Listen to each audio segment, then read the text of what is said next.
Gilles, c'est quand tu veux. Voilà, et chers amis, nous allons réfléchir ensemble, bien sûr, sur la thématique de Pessah, sous deux angles différents. Le premier angle nous renvoie au premier des 10 commandements, à savoir celui que nous lisons souvent de la manière la plus superficielle, la plus rapide, Anochi, c'est donc le deuxième verset du chapitre, 20 de Shemot, l'Exode, Anochi, Hashem Elokecha, Asher hoteticha meret Mitzrayim, mibet avadim. C'est moi l'Éternel ton Dieu, qui t'ai fait sortir d'Égypte, de la maison de servitude. Pour donner une première référence de mes sources d'inspiration, celui que l'on appelait le voyant de Lublin, le José Milouvlin, dont Martin Buber a fait un livre, un roman, dans Gog et Magog, le maître du voyant de Lublin s'appelait Elimelech de Lizensk, Rabbi Elimelech de Lizensk. C'est la troisième génération du chassidisme, c'est celui que l'on pourrait appeler le théoricien de cette génération qui a inspiré non seulement le voyant de Lublin, mais plus tard le Rabbi de Kotsk et tant d'autres écoles encore. Sur ce verset, Rabbi Elimelech de Lizensk, dans sa Haggadah de Pessah, s'interroge sur la raison pour laquelle il est non seulement dit « c'est moi l'Éternel ton Dieu qui t'ai fait sortir d'Égypte », mais qui est ajouté « de la maison de servitude ». Manifestement, pour ce maître du chassidisme, il n'y a pas de nécessité de rajouter « maison de servitude ». Parce qu'en fait, nous savons que la terre d'Égypte fut une terre d'esclavage. Nous savons qu'elle fut une terre de servitude. Autrement dit, quitter l'Égypte, c'est aussi sortir de la servitude. Mais de fait, en y réfléchissant de plus près, on mesure, avec Rabbi Elimelech de Lizensk, combien la sortie d'Égypte est possible sans que pour autant quitter la servitude ne s'accomplisse. Tout d'abord, la sortie d'Égypte, nos ancêtres ne la devaient pas à leur mérite. Ils la devaient à la seule volonté d'Akadosh Baruch Hu, le Saint béni soit-il, à Nori Hashem Elokecha. C'est moi l'Éternel ton Dieu, et personne d'autre. Ce ne sont pas les anges.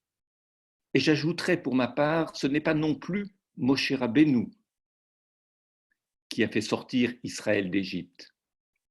C'est Akadosh Baruch Hu par sa seule volonté. Donc, le rappeler ici, c'est à la fois important pour que l'on n'imagine pas des choses qui ne sont pas. Je rappelle, et là j'ouvre une très courte parenthèse, que lors de la faute du veau d'or, le peuple s'est impatienté.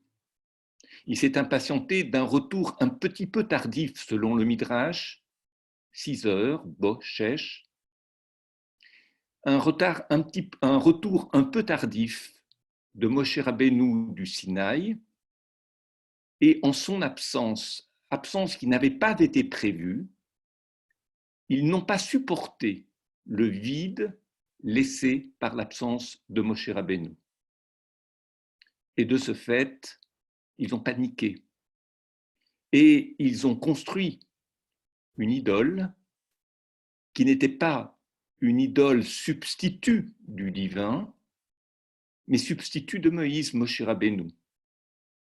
parce qu'ils avaient besoin d'être conduits, d'être dirigés, qu'on leur donne les ordres, qu'on décide à leur place surtout.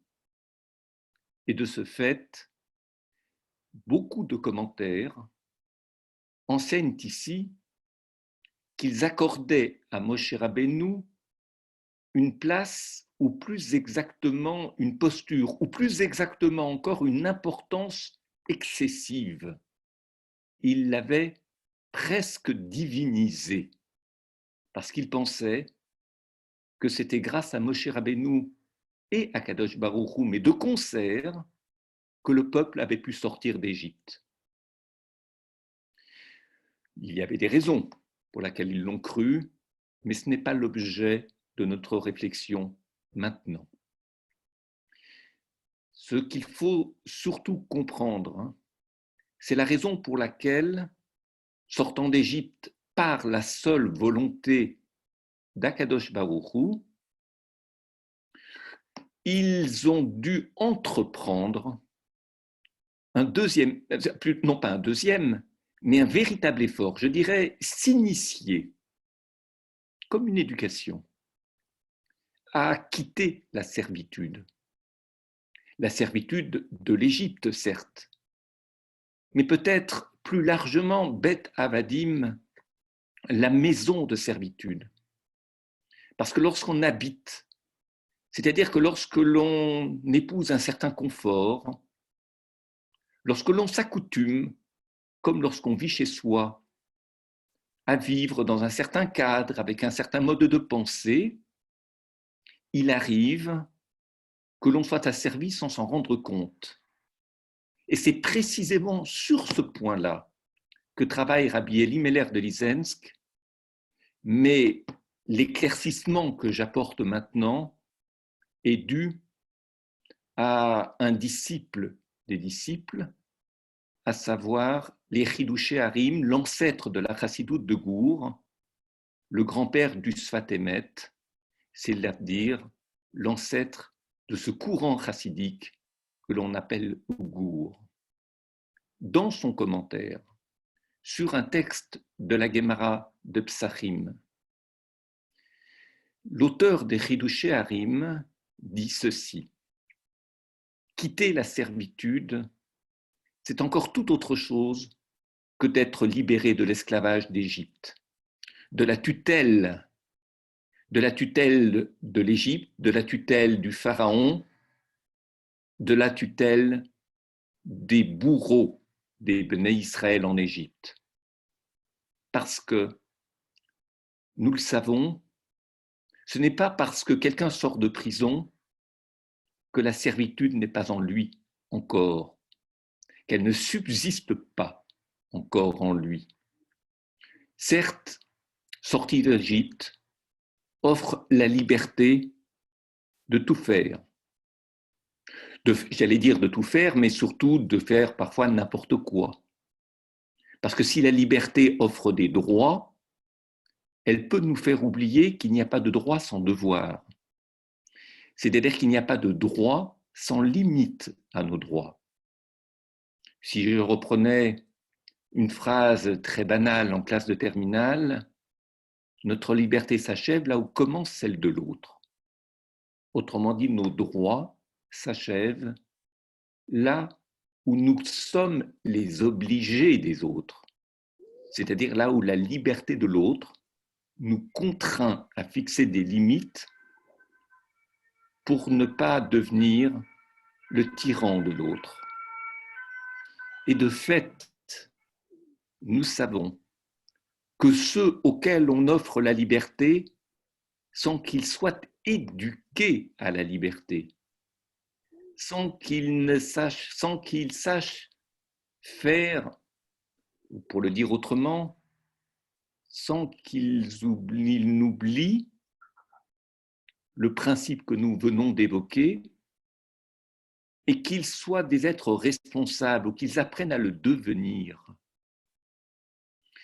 Si ce sens de la responsabilité, du devoir envers son prochain, qui fixe les bases de ce que l'on appelle le vivre ensemble, de ce que l'on appelle la citoyenneté.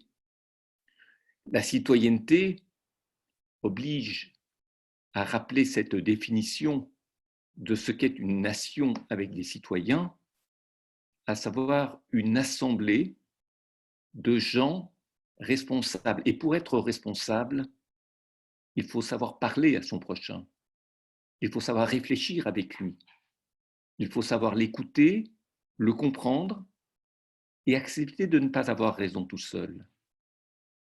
Cela, c'est ce que l'on appelle une assemblée délibérante, où l'on apprend à délibérer ensemble, précisément pour que la vérité, pour que les règles, pour que les lois de la société soient acceptées par un maximum de personnes. Une assemblée délibérante qui réfléchit et qui discute.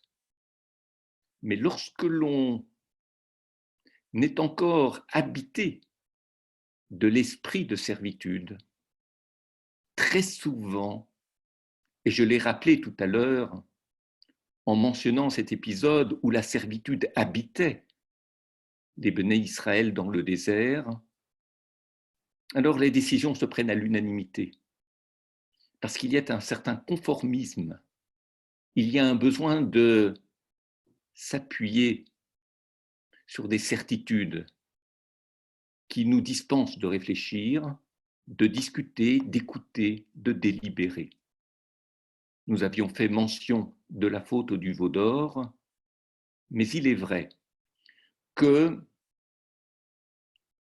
une population qui se lance dans la traversée du désert, mais qui est encore éduquée comme le sont les esclaves en Égypte, qui n'ont pas de projet à eux, qui n'ont pas l'occasion ni les possibilités de se rencontrer, de parler, de réfléchir, d'étudier, de discuter, de délibérer, pour reprendre le terme politique que nous avons utilisé tout à l'heure.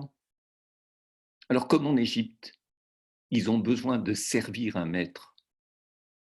Et ce que craignait Akadosh Baruch Hu dans ce premier des 10 commandements, c'est que ce peuple, sous la conduite de Moshe Rabbeinu, se comporte avec lui comme, d'une certaine manière, et eux se comportaient avec le pharaon en Égypte, à savoir obéir, obéir, obéir, mais sans réfléchir, sans étudier, sans discuter. Faut-il ajouter que lorsque je rappelle cette crainte de voir en les enfants d'Israël un peuple aveuglé par l'obéissance, mais inapte à la réflexion, alors nous reviennent à l'esprit 3 versets. L'un se situe dans le chapitre 19 qui précède les 10 commandements. C'est le verset 8. Vous le retrouverez dans votre Chumash, et ce verset ressemble étrangement à celui qui se trouve dans la Parashat Mishpatim, c'est-à-dire au chapitre 24, mais au verset 3, où Akadosh Baruch Hu demande à Israël de prendre un engagement.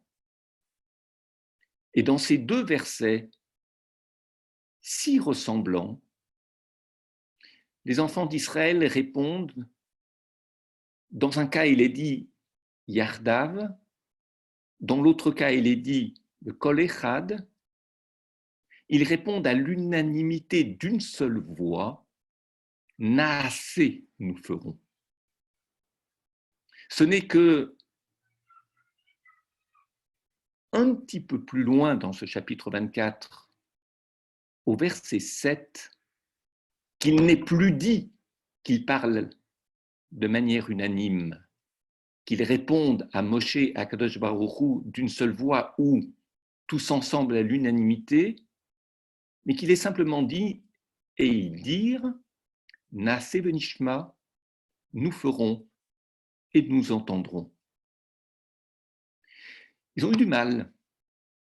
Ils ont eu du mal à prononcer cette phrase que nous connaissons bien et dont nous savons qu'elle est une phrase clé de la pensée juive. J'allais dire simplement du bon comportement d'Israël dans la Torah, Naase venishma, où le Naase est premier, mais il est consubstantiel, pour ne pas dire concomitant, du nishma, de l'entendement, de la réflexion. J'allais presque dire, réfléchir, c'est étudier. Et étudier avec quelqu'un, que ce soit avec ses enfants à Pessar, avec son Chaver dans l'étude quotidienne du Talmud, à la maison, à la synagogue, à la yeshiva, au Beth Midrash, étudier à deux, parce qu'on n'a jamais tout à fait raison tout seul, tant que l'on n'a pas confronté ses certitudes ou ses convictions à celles des autres. Le Shem Shamaim, pour la recherche de la vérité divine, bien évidemment. Et c'est vrai que ce peuple était fortement imprégné de l'idée de l'unanimité. Une parole unanime. Et on suit, on fait. Mais le terme qui manque, et qu'ils ont eu du mal, pardonnez-moi l'expression, à lâcher, à prononcer. Et ils ne l'ont prononcé qu'une fois. C'est lors de la 3e occurrence, verset 7 du chapitre 24, Parashat Mishpatim, Naase venishma. Enfin, ils dirent, nous ferons et nous étudierons. Et si je reprenais le vocabulaire de tout à l'heure, nous discuterons, nous délibérerons. Et là, nous comprenons mieux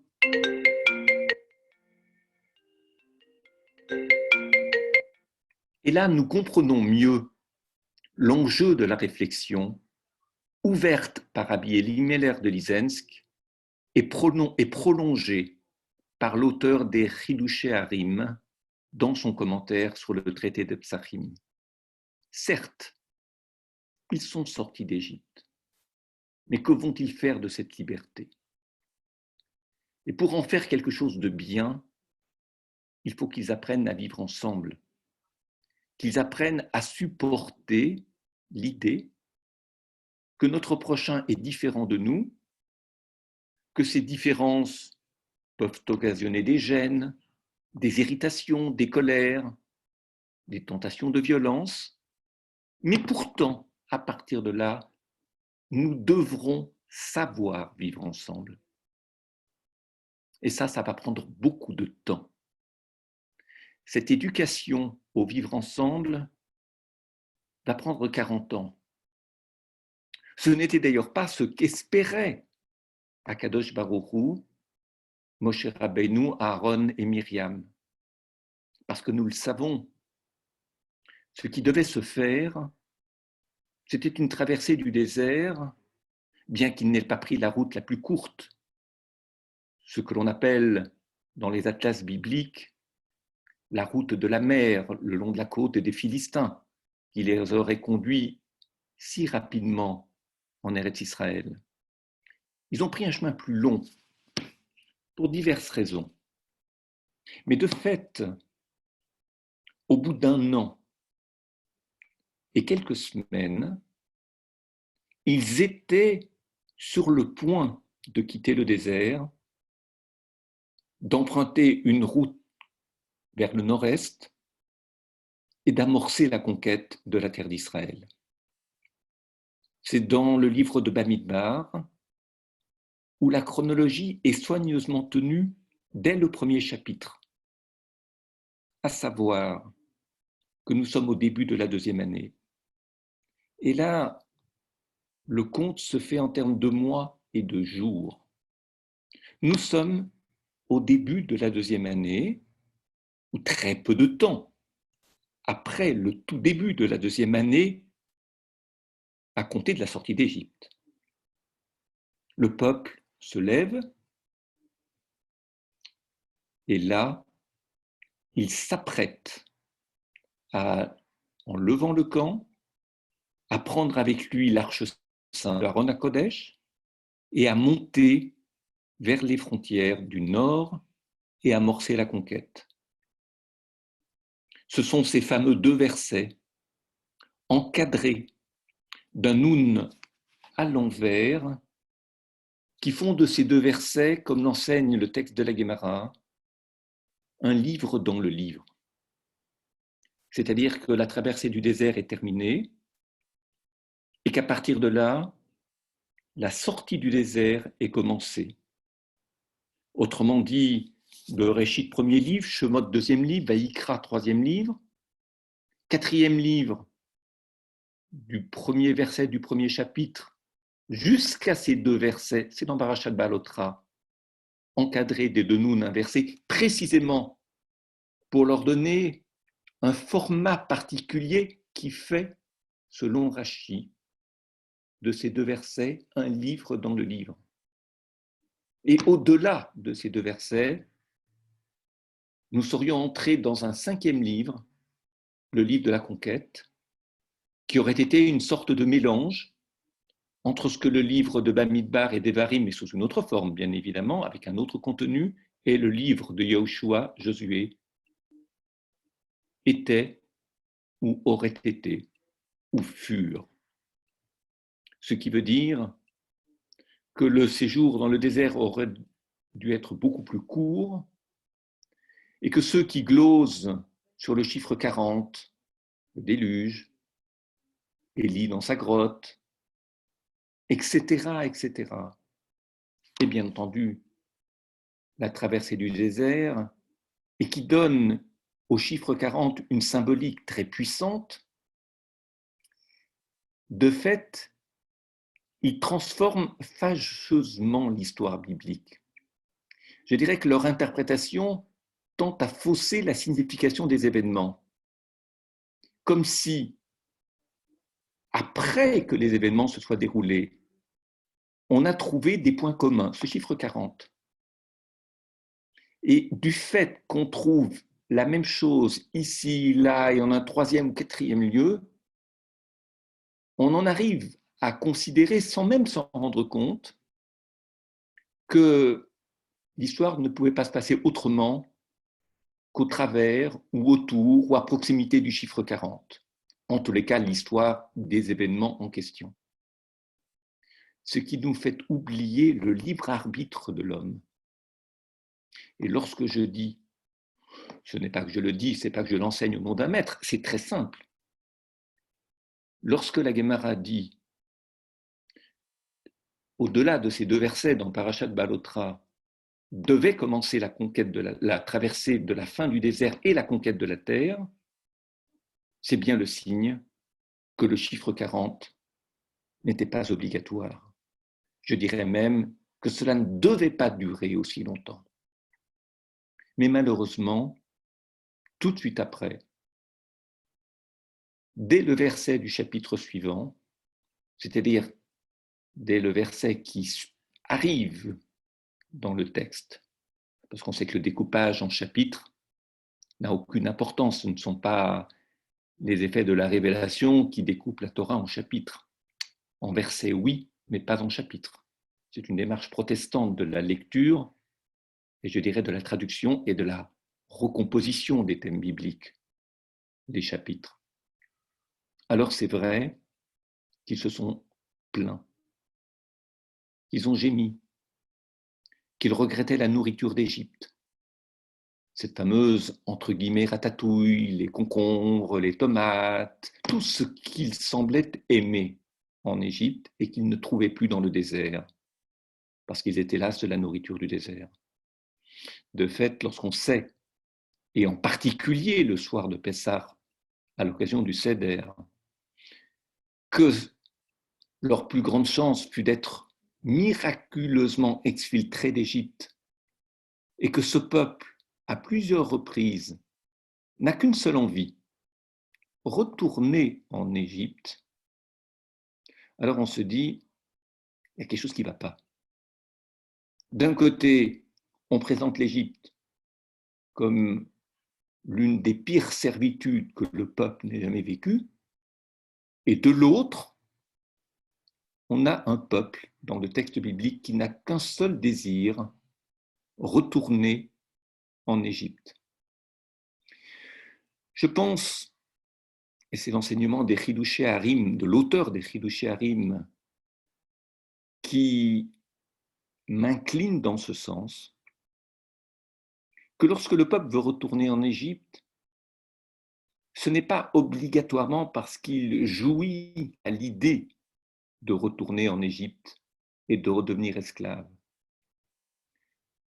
Je pense plutôt que le peuple a besoin, je n'ose pas dire, mais ce n'est probablement pas faux, a envie d'entretenir avec le leadership du peuple, Moshe Rabbeinu, Aaron et Myriam, un rapport guère différent de celui qui était le sien en Égypte, avec le Pharaon et ceux qui gouvernaient pour le Pharaon.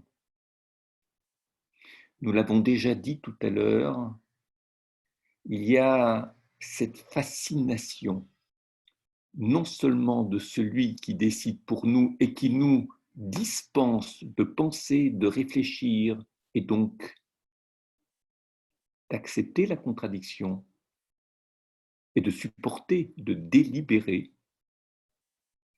Et de fait, la raison, mais nous l'avons dit à 2 reprises, qui conduit le peuple, j'allais presque dire les peuples en général, à ne pas délibérer et à se laisser porter, c'est parce qu'en fait, dans l'unanimité, dans l'absence de discussion, de controverse et de contradiction, il y a une facilité, une sorte d'inertie, j'allais presque dire une jouissance à très bas prix. Bien sûr, ça évoque d'un peu plus loin, mais pas sans rapport, ce qui se passait déjà à l'époque de la tour de Babel, lorsque les peuples n'avaient qu'un seul langage, l'unanimité. Si je devais, non pas conclure, mais associer à ce début d'étude une image qui me revient à l'esprit. L'un des livres de Milan Kundera s'appelle le livre du rire et de l'oubli. C'est un livre de nouvelles.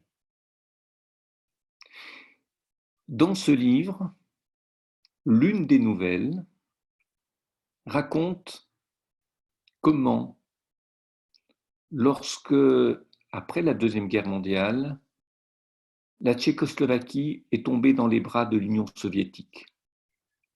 Ce n'est pas d'un cours d'histoire qu'il s'agit ici, mais lorsque la Tchécoslovaquie, qui était un pays de culture occidentale et de très riche culture occidentale, est tombée dans les bras de l'Union soviétique, à Prague, sur la place centrale de Prague, le peuple s'est réjoui. Il a dansé. Et Milan Kundera, je n'ai pas la mémoire exacte des mots du texte, qui sont tellement plus beaux et riches que les miens, souligne ceci. Lorsqu'il dansait, il regardait les étoiles et n'avait plus besoin de regarder ceux qui dansaient avec eux. Mais lorsque quelqu'un lâchait la main de son voisin, lorsqu'on danse en rond, on se tient la main. Tout de suite après, la main de l'autre voisin se refermait non pas sur la sienne, mais sur celle de la main que celui qui était sorti du cercle avait abandonnée. Et autant il est facile de sortir du cercle, autant il est difficile d'entrer dans le cercle. Cette image n'appelle pas de commentaires particuliers de ma part. Ce serait altérer la richesse de cette nouvelle que de la raconter avec des mots maladroits. Mais je pense à cela aussi bien en lisant l'épisode du Veau d'Or, aussi bien en soulignant combien ce besoin d'unanimité, de cercle fermé, duquel il est si facile de sortir, mais parfois si difficile d'entrer sans perdre son âme, à savoir, c'est moi l'Éternel ton Dieu qui t'ai fait sortir d'Égypte. Attention à ne pas continuer à vivre dans la maison de servitude. Que cet enseignement nous guide, non seulement le ou les soirs du Seder, non seulement tout au long de la fête de Pessah, mais dans nos vies, que ce soit nos vies familiales, nos vies communautaires, nos vies nationales en Eretz Israël. Chag Sameach, que cette fête, en dépit des douleurs que vivent certaines familles, en dépit des angoisses, qui est celle de tant d'entre nous, parce qu'ils perdent des amis, ou que certains membres de leur famille sont malades, ont déjà disparu, ou par la crainte, cette atmosphère angoissante dans laquelle tant de pays au monde vivent, que cette fête, même si elle n'est pas aussi joyeuse que d'habitude, ne nous fasse pas l'économie de réfléchir, d'étudier, d'aller de l'avant, pour que collectivement, nous en sortions plus forts. Chag Sameach, Pessah Kasher Sameach, à toutes et à tous, et je pense d'abord à ceux qui sont seuls, ceux qui vivent des deuils, ceux qui les craignent, pour eux aussi et d'abord, Pessah Kasher Sameach.